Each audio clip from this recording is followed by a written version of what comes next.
Wonderful. Hello, everybody. It's good to see some of you again and some of you new. That is wonderful.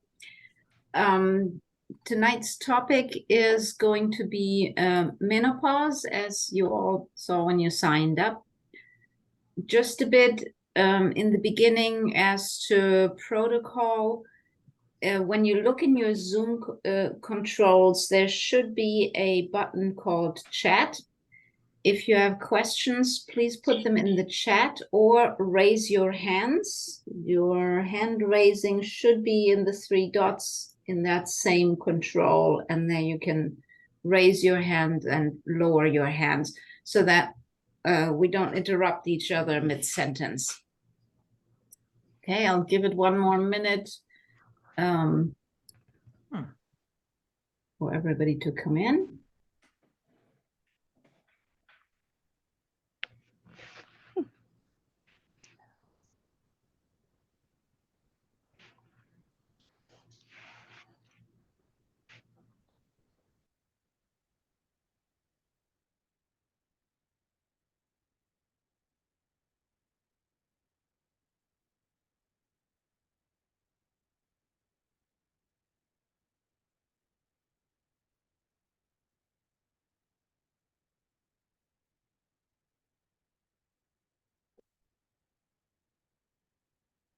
All right, that's great. So let's get started. So again, when you have questions, please either raise your hand with the raised hand in your Zoom controls. What? Okay, or put your question in the chat and I will monitor the chat to get to your questions along the way. All right. So we have back here. So we have on the agenda 3 major points today. First aspect is, what does menopause look like? Second is, what happens in the body to generate these symptoms? And finally, and most importantly, what can we do to reduce the impact of these changes via foods or diet pattern, via nutrients, and via supplements? Okay, and that should be about an hour. Okay, so again, when you have questions, please use the raise hand or put your question in the chat.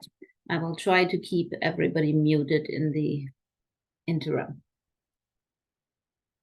Okay. So menopause, when it hits, comes with a few significant symptoms. This slide lists a lot of symptoms, and for every woman, the symptoms are a little different. Generally, when menopause is induced by surgery, then you have more drastic symptoms because the changes happen more suddenly than they would naturally.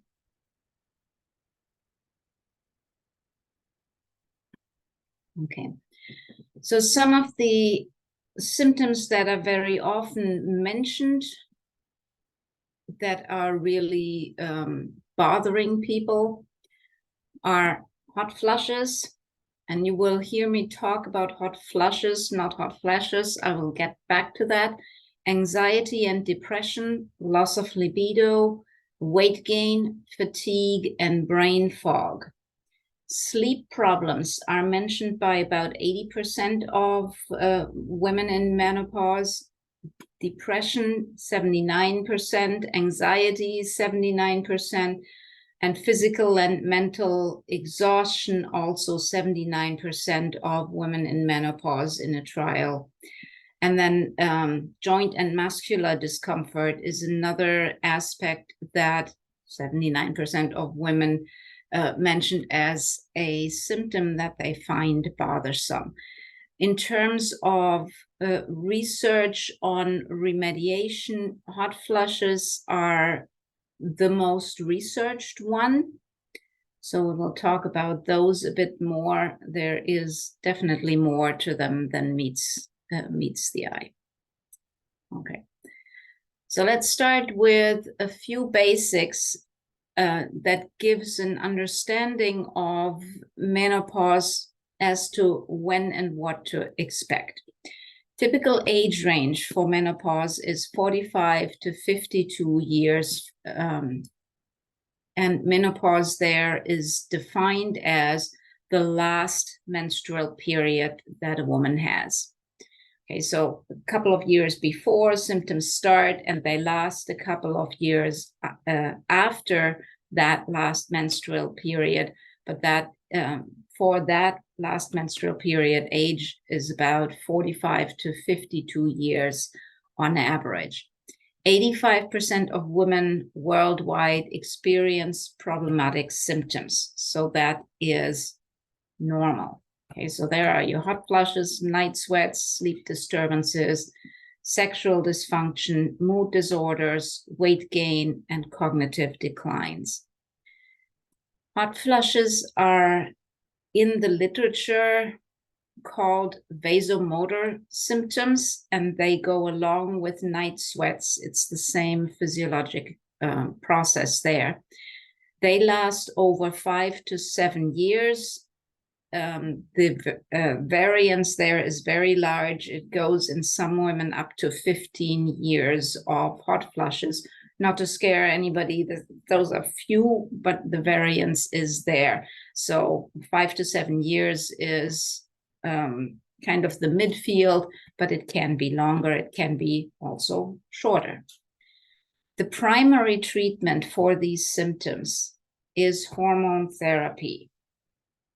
There was a time when hormone therapy was a real scare. When it was discovered that hormone replacement therapy as practiced up until then, so the big scare was in 2002, that's now 20 years back, that hormone replacement therapy is linked to increased cardiovascular disease, increased stroke, and there is some concern about breast cancer with hormone replacement therapy. When you look at data, since everybody has then looked at data very carefully in the last 20 years, the current recommendation is that within 10 years of menopause, as in the last menstrual period, the benefits of hormone therapy outweigh the risks. But that is a very individual decision between the woman and the treating physician. So when I started to tackle this topic, I would really have liked to go through all the changes in the various hormones to explain what actually is going on physiologically. And this image here tells you why I'm not going to do that. This picture depicts the main hormones that are involved in the regular cycle of the woman. You have estrogen marked as E2 here as the bright green line. And you may also be familiar with progesterone, which is this line here. But there are a couple of others like inhibin B, inhibin A, follicle-stimulating hormone, that is this kind of green line, and luteinizing hormone as well. And on the top, you have gonadotropin releasing hormone that is marked in arrows because it actually is pulsing. And you see that over the course of the female cycle, all of these hormones have a very individual rhythm. And with the loss of estrogen secretion by the ovaries, that rhythm changes. Now, these are way too many hormones to keep track of, so I'm going to focus just on estrogen as the one that causes most of the symptoms, either directly or via its effect on these other hormones.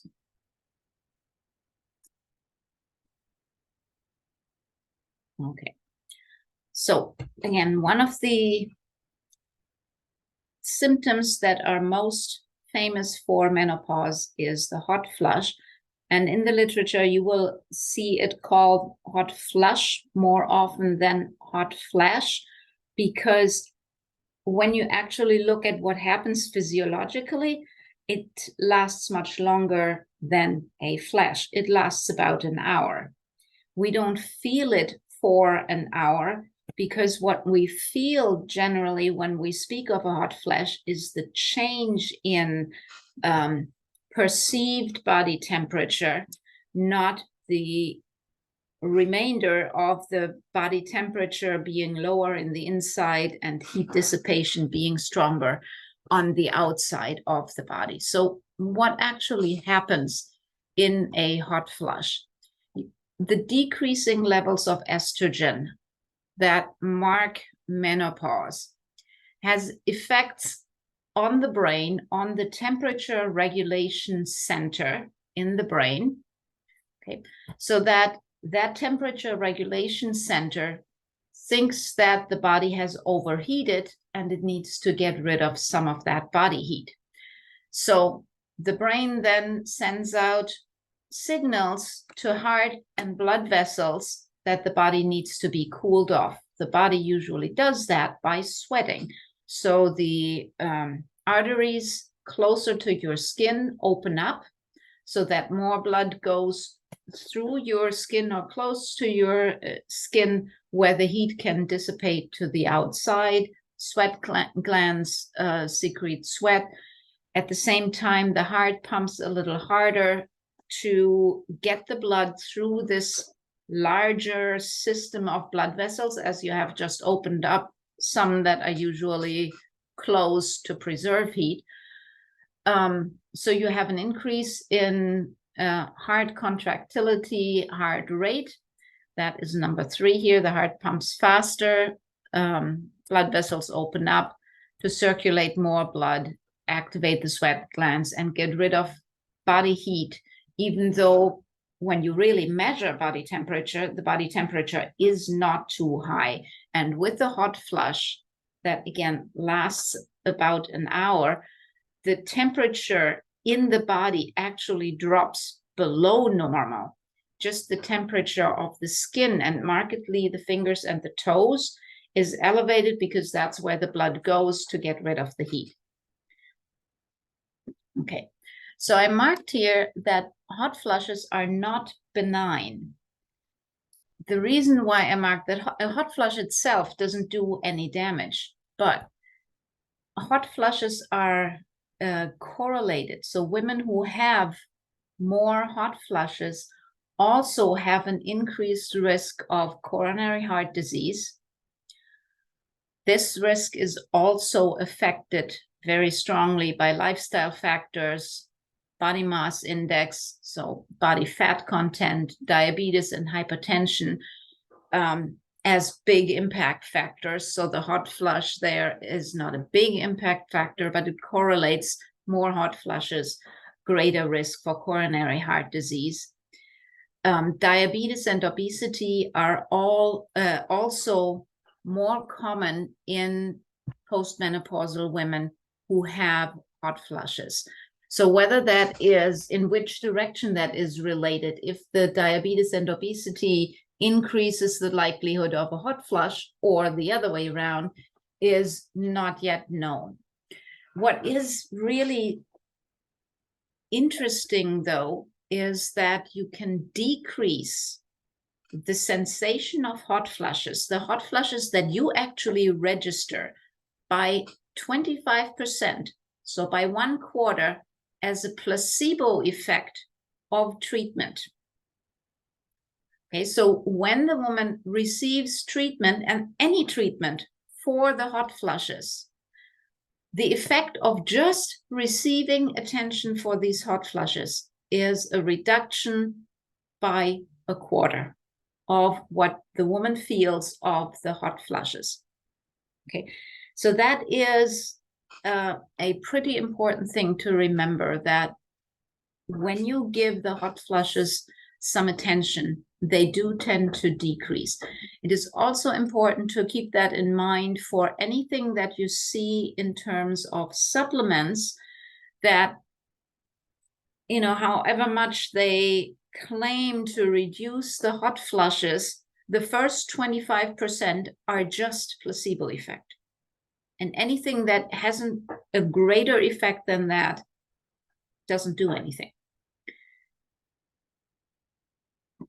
Okay, so this thought is expressed a little more in the cartoon here.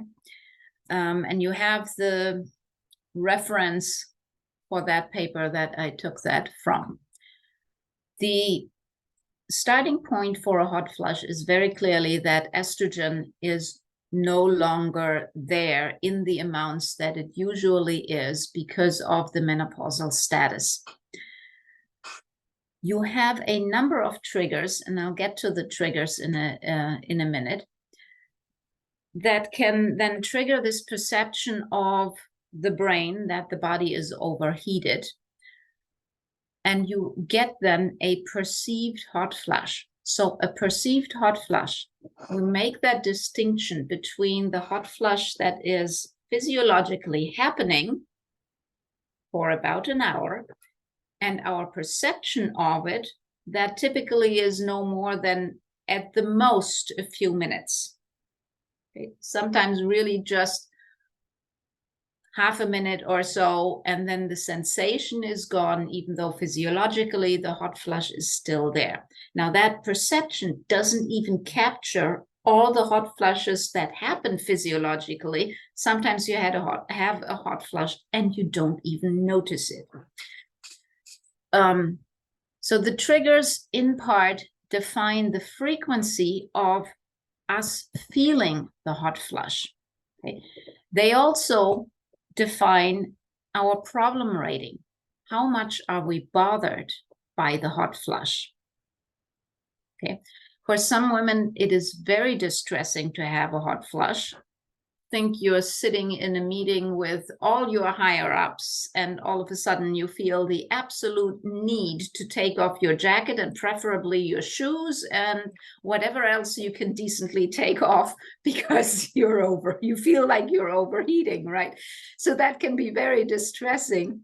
And the rating of the severity of the hot flushes varies with a number of factors. And that then defines the behavioral reactions, how much we're seeking help. If we're not really bothered by the hot flushes, we're not going to seek help. We're not even going to think about hormone replacement therapy if we can manage the hot flushes because we're not so terribly bothered by it. So part of that being bothered is affected by beliefs about hot flushes. It was noted that different cultures, even though physiologically the same thing happens, physiologically the same hot flushes happen in all women worldwide, the way to deal with them is different. The perception differs culturally, and that affects how much we feel disturbed by them. If we normalize that, at a certain age, women just take off their jackets at random points in time, then it's not so embarrassing for the woman who does that, right? And that affects then the frequency that we're aware of the hot flush and how nasty we think they are. Okay, that also affects our mood, that is physiologically affected by that lack of estrogen that we're experiencing, this drastic drop in estrogen levels that comes with menopause. Women do get depressed, anxiety disorders and mood disorders surface during menopause because the symptoms are made worse physiologically by this lack of estrogen. And when depression and anxiety are present, then awareness of anything disturbing is greater, and we're in more distress with the hot flushes. Okay, stress adds to the whole image, and negative affectivity adds to the distress and our awareness of the hot flushes as well. So again, that cultural tolerance in the microculture in which the woman is finding herself has a direct effect on how bothersome hot flushes are or aren't. Okay, and stress, along with depression and anxiety, has an effect on brain chemicals. So it affects not only how we feel about the hot flushes, but physically how many hot flushes we have. Okay. The higher the stress, the higher the depression, the higher the anxiety level, the more disturbed the brain chemistry is, and the more hot flushes there are, and the more severe they are. Okay, so what are common triggers? One of the key questions that women ask when experiencing hot flushes: what kicks this off? What gets this going? How can I prevent this from happening? So here are a couple of triggers that are known in the literature. Embarrassment, sudden ambient temperature change, and we're totally all not thinking right now of walking from an air-conditioned room in the outside and then from the outside back into air condition, something that just happens in the summer, and then you have to decide, am I having a hot flush or is it just hot? Right. Stress, alcohol, caffeine, or another a warm drink, a drink warmer than body temperature, can trigger a hot flush. And again, there's a large variation as to how long these hot flushes are perceived. There are some factors that support these triggers that we have no control over: lifestyle, genetic factors, environmental and racial factors, particularly being overweight or obese, being of African descent, smoking, and a history of premenstrual syndrome. So none of these are easy to address in the moment, but the actual momentary triggers, particularly the sudden ambient temperature change, stress, alcohol, caffeine, and warm drinks, those we can kind of manage a little better.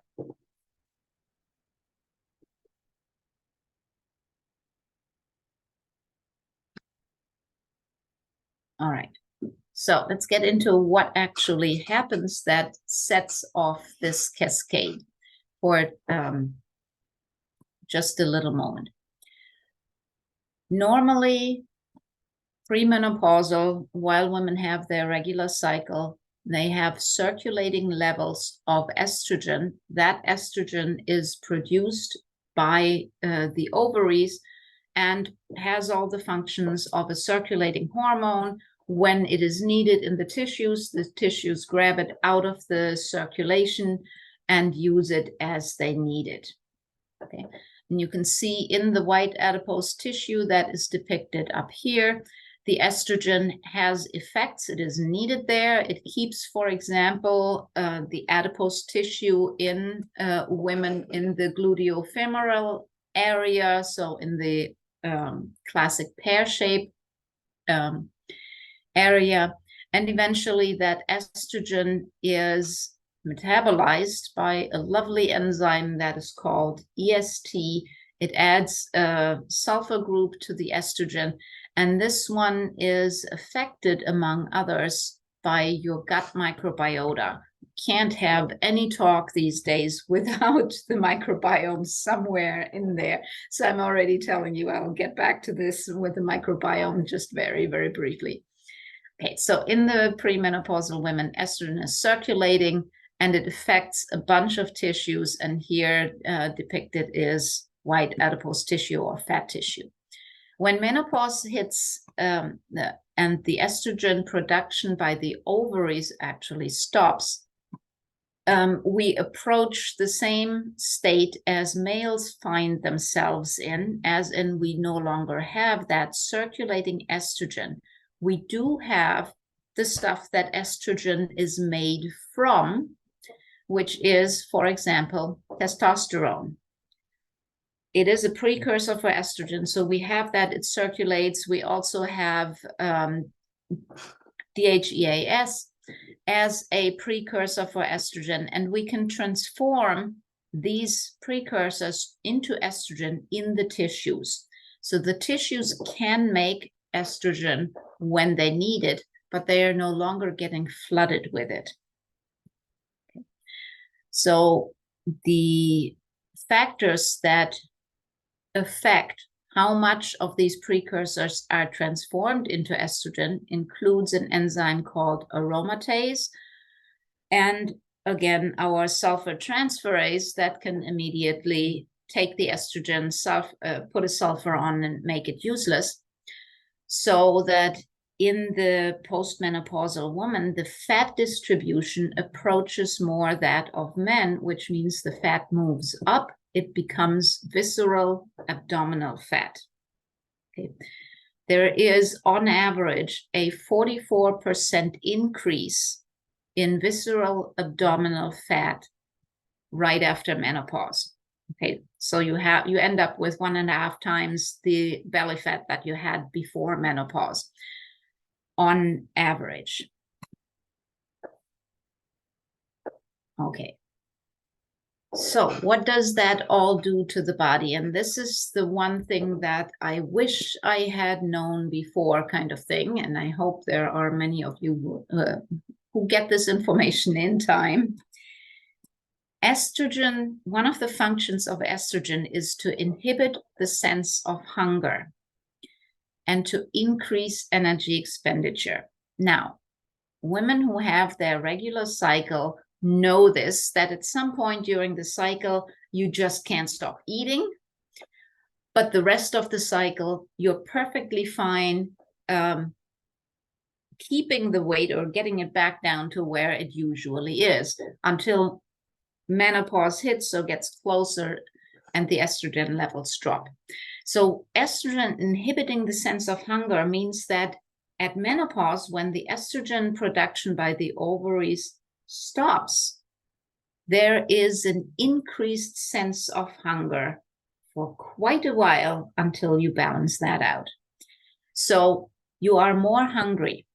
At the same time, that increase in energy expenditure no longer happens. So you are expending less energy. Basal metabolic rate decreases. So that means you're eating more, you're expending less energy. So that weight gain that is so often associated with menopause is directly linked to what estrogen does for energy metabolism. Okay. Additionally, when estrogen goes away, there is an increase in depression, anxiety, irritability, and mood disorders because of the effect of estrogen on the balance of chemicals in the brain that regulate emotions. So we're feeling depressed, anxious, sometimes sad. What are we going to do? Emotional eating sets in. Okay, we're grabbing for the comfort foods, which further increase weight gain. All right, so really a hit in multiple areas. We're more hungry, we're expending less energy. Depression certainly does not help promote physical activity. So very often there's a decrease in physical activity. It's observed that all the fidgeting we do during the day decreases with that cessation of estrogen production as well. So there really is a decrease in energy expenditure. And then there's emotional eating on top of that, making the weight gain worse. So this image depicts a little bit the brain pathways where estrogen actually has a direct impact. I put it in here more in the interest of just showing that energy expenditure decreases and the body fat distribution changes. On the side of diseases, we're getting more hits. Estrogen deficiency increases inflammation.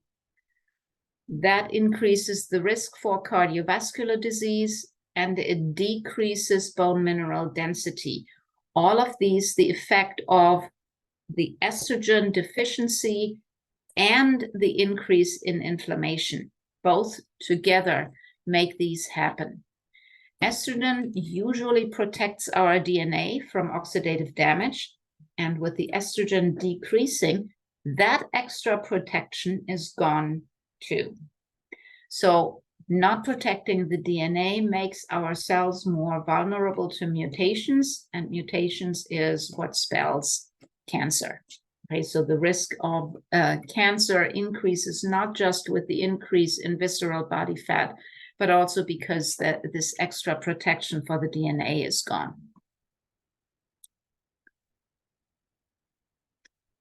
Okay. There's just a little more bad news, about 2 slides more bad news.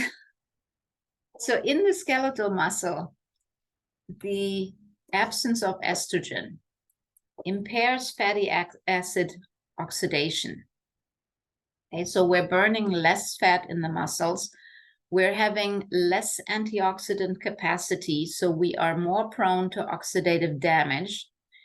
Bioactive lipid accumulation adds to that oxidative damage. We have tissue inflammation, which adds to oxidative damage.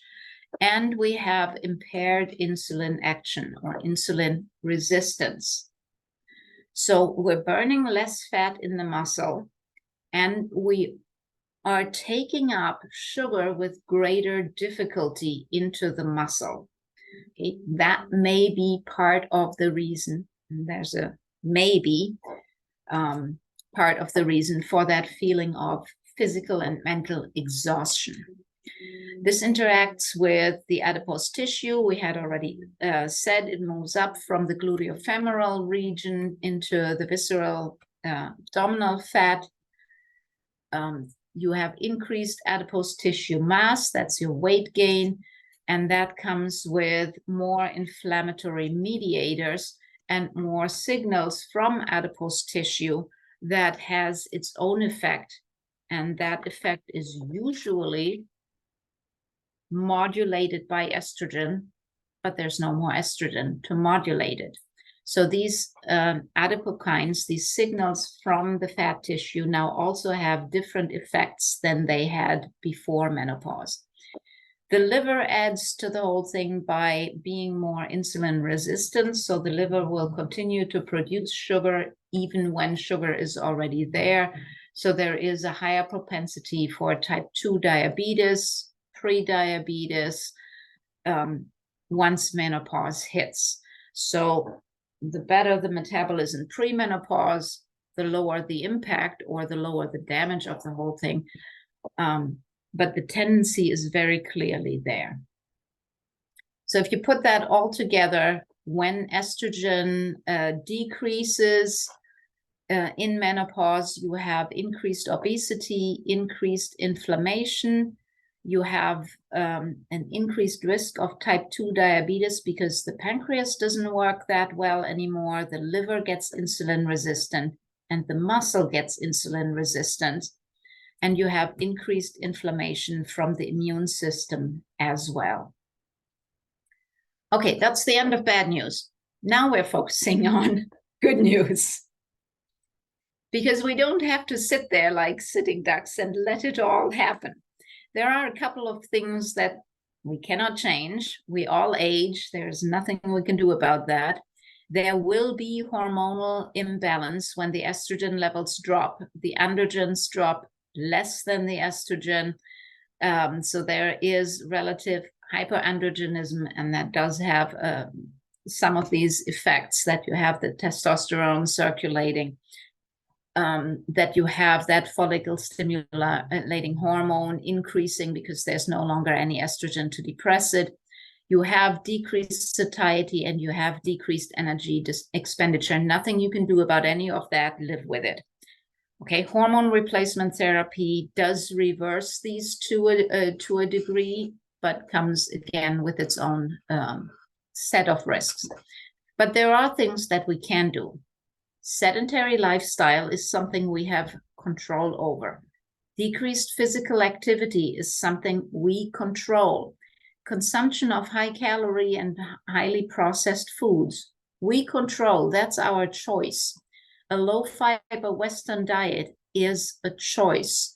Mood disorders and emotional eating, well, the mood disorders themselves are not a choice, but our reaction to them and the support that we are seeking and we are giving our bodies is a choice. So there is quite a bit that we can choose to change in the menopausal picture. It does take effort, I'm not going to lie, but maybe knowing what is going on makes it easier to see that, oh yes, I'm feeling hungry, but that's because the estrogen is not there and not because I actually am in need of food intake. So depending on how we deal with them, with these factors, body fat distribution changes more or less, inflammation changes more or less, oxidative stress changes more or less, cardiovascular risk, again, changes more or less. And all of these go together, right? Oxidative stress and inflammation affect the risk for cardiovascular disease. It's a system where one influences the other. So these modifiable factors are the ones to really focus on when menopause hits. So what can we do nutrition-wise? That's what I'm going to focus on. You have the exercise side covered by other people. So I'm going to focus on the nutrition part. So let's look at basics. There is a rumor that weight loss in menopause is not possible. Okay, not true. The weight loss capacity is the same as premenopause. What is different is adherence. They did a trial where they had a group of premenopausal women and a group of menopausal women, and they put them on the same type of diet adjusted to their individual body weight, tested for adherence to the diet, and then looked at the outcomes. And when the women adhered to the diet, they had exactly the same weight loss outcome. So weight loss is just as possible during menopause as it was before. Diets that have been proven useful for menopause specifically are low-carb diets, and low-carb are not really not keto, right? It's not that extreme. If you go down to 40-45% of energy from carbohydrates, that is considered low carb, and that works. And the Mediterranean diet has also proven useful. So I'm going to focus on the Mediterranean diet because it is very useful for all the other things of which we increase the risk during menopause. The cardiovascular disease, obesity, and type 2 diabetes are all improved as risks by the Mediterranean diet pattern. That is very well researched and documented. So the Mediterranean diet has a lot of research support for benefits, not only in general, but specifically in peri and postmenopausal women. Why? It is anti-inflammatory, antioxidant, low in saturated fat, and we're still on the bandwagon that saturated fat is what increases the cardiovascular risk. So there's more to say about that, but let's leave it at that right now. What has also been found is that the more plant protein is in the diet relative to animal protein, the better for the fat-free mass and body protein in peri and postmenopausal women. High adherence is associated with cardioprotective effect, and high adherence also correlates with fewer psychological symptoms, markedly depression. So following the Mediterranean diet protects the heart, makes you less insulin resistant, so less type 2 diabetes, controls the weight better, and makes you feel better by being less depressed. So there really are a lot of research documented benefits of the Mediterranean diet. So let's remember what a Mediterranean diet actually looks like. The foundation is plant foods, fruits, vegetables, whole grains, nuts, and legumes, which are minimally processed. Okay, minimally processed does not mean raw. It means starch needs to be cooked, meat needs to be cooked, otherwise it is harder to digest and has substances in them that are definitely not beneficial. But it means that cereal is flakes of grain or wheat berries or so, rather than extruded products like Cheerios or cornflakes, right? So minimally processed so that it's digestible, but no more than that. Seasonally fresh and grown locally is preferred. Olive oil is the principal source of fat. Cheese, yogurt consumed daily in low to moderate amounts. So we'll get to a little bit about osteoporosis. Estrogen is required for bone metabolism. Now, the bone can, again, make its own estrogen, but in the time frame right after menopause, there is a drastic decrease in bone density and bone mineral density linked to that drop in estrogen levels. So having enough calcium and enough vitamin D, preferably from the diet, and for vitamin D, supplementation or sunshine don't make a difference, but for calcium from food sources is the healthier way to get the calcium. Having at least enough of the building materials for bone, and vitamin D as a hormone that promotes healthy bone metabolism is beneficial. So cheese and yogurt, if tolerated, are a good idea to include, and a lot of people on Western diets don't get enough of that. Fish and poultry, so fish includes other seafood as well, consumed in low to moderate amounts, but a few times a week. Low to moderate amounts means about 3 to 4 ounces as one serving for one meal, right? So rather than having a 6-ounce serving, you have a 3 to 4 ounce serving. Red meat consumed infrequently and in small amounts. For desserts, fresh fruits, whereas sweets, added sugar, or honey are only eaten a few times each week. Wine consumed in low to moderate amounts, and the opinion on alcohol has drastically shifted with recommendations moving very clearly away from any alcohol. So rather than wine, eat the grapes. You see that this cartoon is from 2009. It's just a particularly pleasant one, which is why I'm keeping this here. So how do we do that? Snacks and beverages can be the starting point, because it is so easy to go overboard in calories, and that is very often where the very highly processed foods are consumed, high in sugar, high in salt.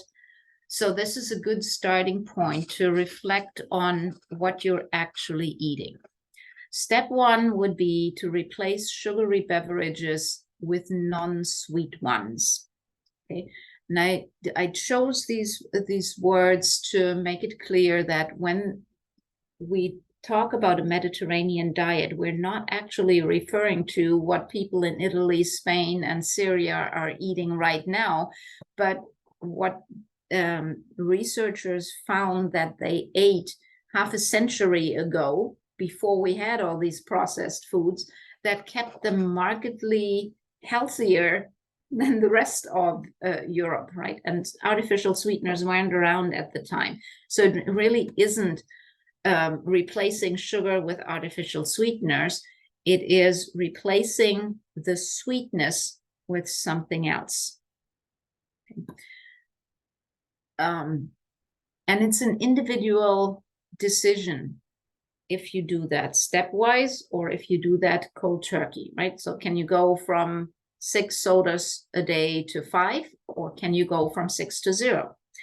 Can you go from your daily super coffee beverage to just a coffee, right? A coffee with maybe 1 teaspoon of sugar rather than having 500 calories in that cup that comes out of the designer coffee brewery there. That's an individual decision as to what the woman feels she can do. And it may be a stepwise process to slowly replace the sugary beverages. It does seem to be easier when the rest of the diet also replaces the sweet flavors with something else. And something else, for example, can be garlic. Right? The garlic, roasted or not roasted, provides a very rich flavor profile that seems to address the same brain chemistry that sugar does, and therefore give the same satisfaction, with now the opposite health effect that garlic has beneficial health effects, whereas sugar has damaging health effects, right? So getting rid of the sugar in beverages and desserts is by now a pretty well documented way to successful weight loss and a healthier diet, both of them. It's not just the calories from the sugar, it's the effect on satiety as well that sugar has, or rather doesn't have, that helps there with the weight loss. Okay, so the sugary beverages are rightfully on the #1 spot also in the dietary guidelines right now, that reducing them is the #1 concern that helps with counteracting all the effects of menopause there. Rethink desserts and snacks. So again, snacks tend to be where the highly processed foods are. Desserts tends to be where the sugar is emphasized. So fruits for desserts are really great. They can be fresh or poached or canned. Yogurt, cottage cheese, depending on preference, are great for dessert, and you can combine the two. Keeping the foods low processed and checking labels is key here. If you check the labels of your yogurt, you will see drastic differences between different brands. And the question is, do you really need somebody else to add the sugar to your yogurt, or can you just go for plain yogurt and be aware how much sugar you're actually putting in there before you think that it tastes good? Okay. Nuts make good snacks. Nuts, low processed nuts, not the ones with the added salt or the added sugar that we can find in the supermarket, but just nuts, roasted or not roasted, preferably not salted. Nuts are very energy dense though, so you do want to mind the portion size and really stick to the size of a snack. Okay, so when you have walnuts, 2 walnuts is a good serving size. When you have almonds, 12 to 14 is a good serving size. And again, you don't want added salt or sugar. Nuts taste good as they are. So let me do a quick check on who is still awake. Can I have a raised hand if you have more than 2 types of nuts in the house right now? Okay, I see 1. All right, so that's something to maybe think about, what kind of nuts you like, and if you want to have something else in your house that is nuts that you can add in for snacks, so that you don't always have just almonds. Okay, I have ignored the chat. I see full fat or fat-free dairy product. That is a question of energy allowance. Full fat dairy products should be preferred if you can fit them into your energy needs. Okay, there is a lot of research now, and coming up ever more research, that the full fat milk products are actually healthier because of what is in those full fat products. Let me not get too in there too detailed. Almonds and cashews. Yes, cashews technically not nuts, if I'm not completely mistaken, but very good as a snack, as same properties as nuts as well. So again, mind the portion size, but these are great snacks to have. And you can combine that, with the yogurt, so that you have some dairy in there, that you have 2 food groups in there, or you can have the nuts with fresh fruit or so. Okay, next in line is breakfast. Depending on your cultural background, you may tend to a sweet breakfast in the morning. Okay, the classic curse when you go into a cheap hotel is that breakfast is a donut and coffee. That's about as bad as it gets in terms of what food is available there. So it's highly processed and high sugar, and definitely not whole grain at all. So for breakfast, what you really want is your low processed cereal, rolled oats and rolled oat types foods. Steel cut oats are wonderful. Chia pudding is great. You have the notion of muesli, but it has gotten a little contaminated with sugar, because then when you buy muesli, you have to really make sure that there's no added sugar in there. You want to be the one who adds the sugar, if there is sugar in the grains at all. I put a poster of grains in here as well to remind you that there are more grains than wheat. So if you choose a whole grain bread, whole grain is not the same as whole wheat, because there are so many other grains that you can be putting into bread, putting into your breakfast otherwise. So one of the ideas for modifying breakfast is to try a new grain, a new type of grain in a week. So if you look at this picture, can you pick a grain that you're curious enough about to look up a recipe for it? See how you can try that in the coming week. Maybe you want to try some buckwheat pancakes, or you want to try just buckwheat grits type.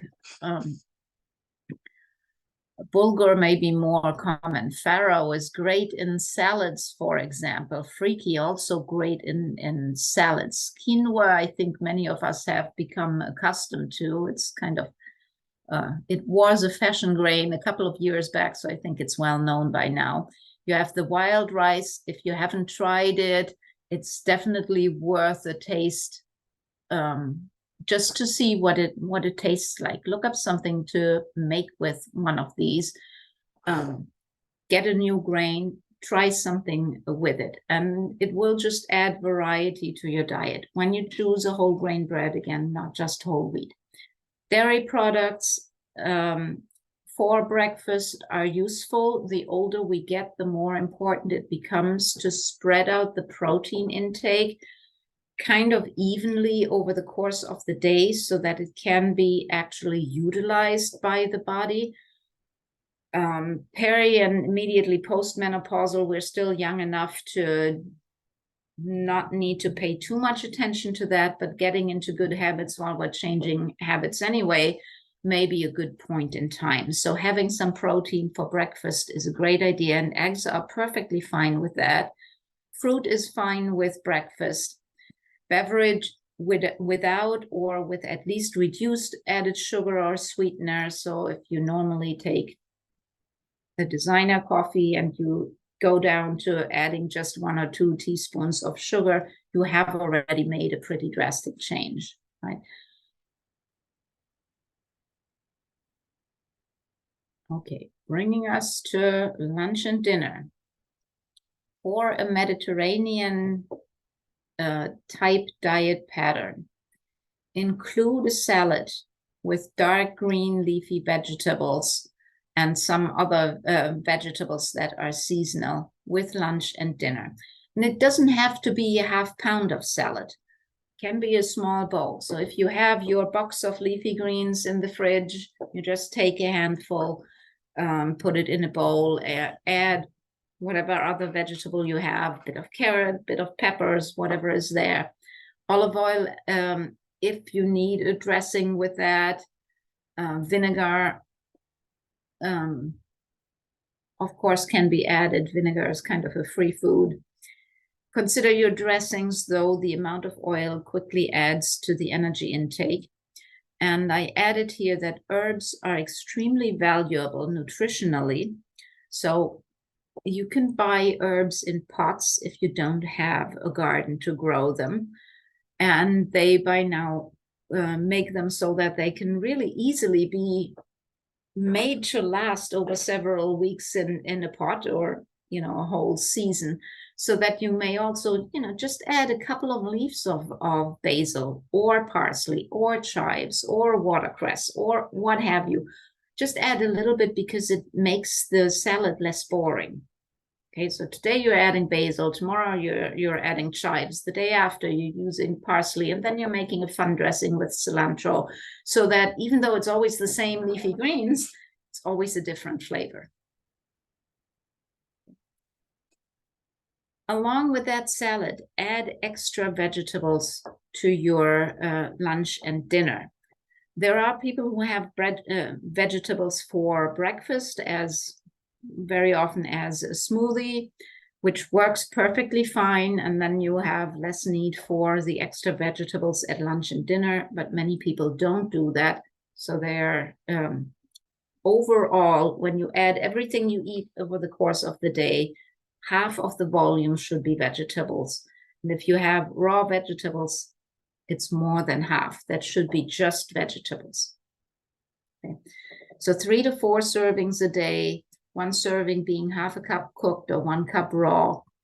Ideally, half the plate full of just non-starchy vegetables. So the cheat vegetables, potatoes, sweet peas, corn, sweet potatoes, those are starches. They are carbohydrates. While they are technically vegetables, and they are definitely preferable to just white rice or white bread or so, they still are not this type of vegetable that you want to emphasize most. So you can have your 2 servings of vegetables, and then as your starch, have your potatoes or sweet potatoes, or as your starch, have the corn and sweet peas. Okay. So the challenge here is to try a new vegetable every week as able, right? So while you're really motivated to change your diet, you look up a recipe for some vegetable that you haven't tried yet, and you try it. And just as everything else that you try, sometimes you find a recipe that you really don't like. That's not the fault of the vegetable, so don't give up on the vegetable just because one recipe didn't work out.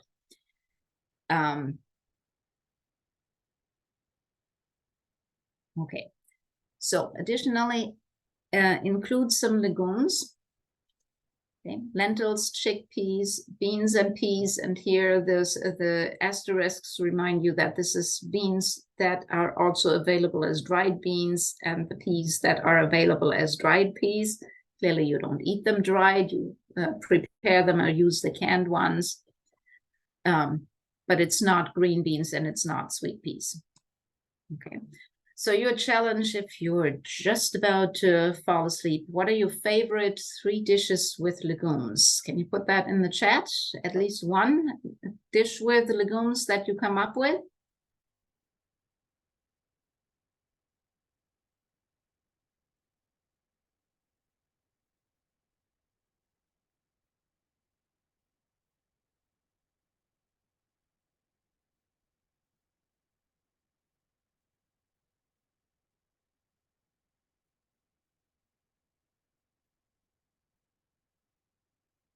Okay, so we have at least 3 different ones: black bean mango salad, hummus, and vegetarian chili. So now you can, in the back of your head, already plan 3 days for the coming 7 days that have legumes somewhere in the day, whether it's hummus for breakfast or for lunch or dinner, somewhere with something. There's lentil soup, bean salad. Yes, wonderful. Okay, we don't want to forget proteins, and I'm not ignoring the question on intermittent fasting. I'll get there in 2 minutes, I guess. So proteins should be in the diet. Legumes are rich in protein, and fish and seafood at least 1 dish per week. Try to add another dish to reach 2 to 3 dishes per week. Again, see if your variety is too limited and you want to be curious about a new recipe. So don't do all at once. Do 1 change a week. Maybe try something that you can actually manage long term. Okay, poultry, again, 3 to 4 ounce portions. I said that earlier, and we already said red meat in low amounts. There is sometimes the fear that the Mediterranean diet is more expensive than the Western diet. So, of course, there is research on that. And it turns out that because you are working with low processed foods, produce, grains, and breads, yes, you have your yogurts and cheeses, but you don't have the designer yogurts. You have the plain yogurt, and you're spicing it yourself, right? It comes out to actually less than your classic Western diet. Okay, so if you go shopping, go around the outside of the grocery store. You don't need the aisles in the middle kind of thing. All right, so that was the diet pattern. Now, a few words on nutrients, because that is all very disappointing. 1, supplementation with vitamin D. It's really important when vitamin D levels are low. So do look at your blood profile when you get it and supplement when vitamin D levels is low. You do get the benefits from it. Other than that, if your vitamin D levels are normal, there's no additional benefit of supplementation, and there's no other nutrient that helps with menopause specifically.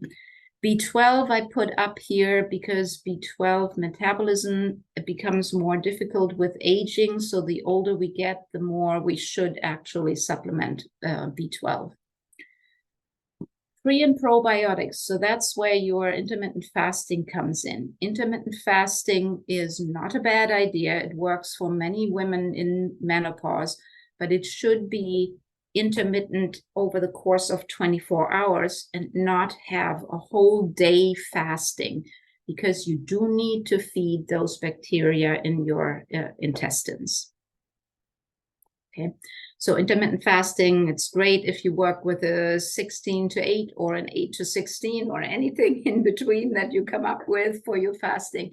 That works for many women because it makes it easier to control, particularly the eating that takes place in the evening, right? When we're sitting in front of the TV or reading a book or so and just keep eating the stuff that we didn't want to eat. There, the intermittent fasting is extremely helpful. Okay, so during menopause, the microbiota do change, and microbiota do have a role in menopause-related diseases. Okay, so far so good. Unfortunately, taking probiotics or prebiotics doesn't do the trick. The only resource that we think we have is to keep eating healthy and feeding the healthy bacteria, and the Mediterranean diet pattern does that. Okay, for vitamin D, supplementation from pill or capsules or shots. That's a matter of convenience. Either way works perfectly fine. So whichever you prefer. Last point here and last minute, the complementary and alternative medicines. We have melatonin that works for the sleep disturbances that come with menopause. It does have a little bit of effect on cardiac health as well. Problem is, of course, the labeling and the labeling laws and the control over what is in the bottle. So take something that has a verification stamp on it, for example, from Pharmacopoeia or so. There are companies that certify that there's in the bottle what's on the bottle. Black cohosh is being researched. There is hope for that, particularly in combination with St. John's wort. Unfortunately, St. John's wort interacts with a lot of medications. So when you go for herbal medications, do go to your pharmacist and have them check that herbal medication against any other medication that you are taking, because those interactions can be severe.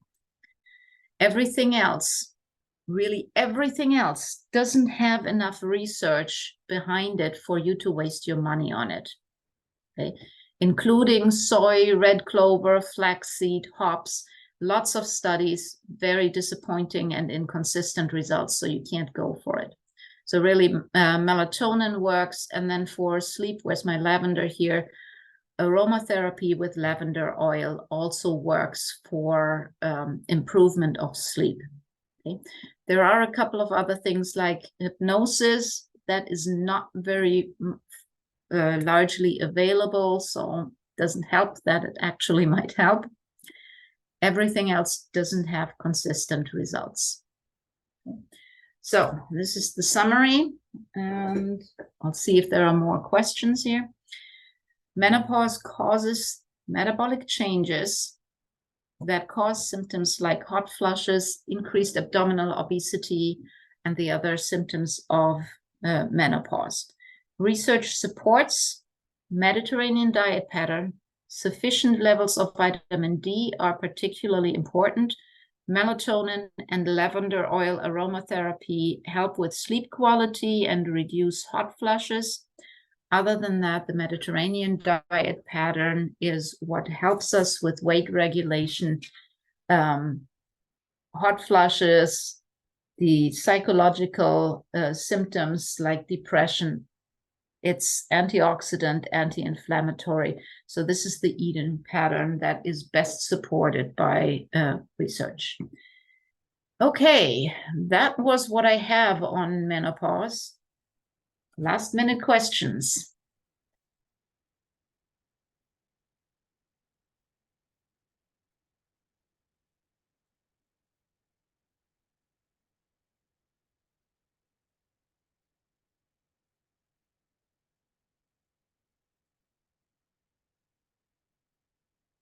All right, wonderful.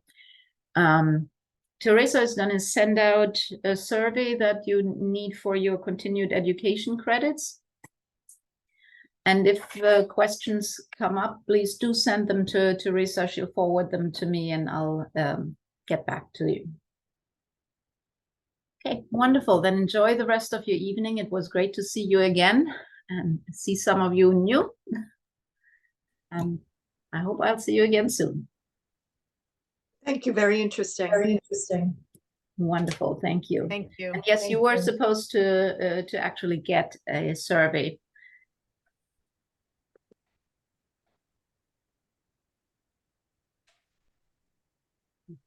Thanks so much, Vicky. Okay. Enjoy the rest of your evening. Thank you. Thank you.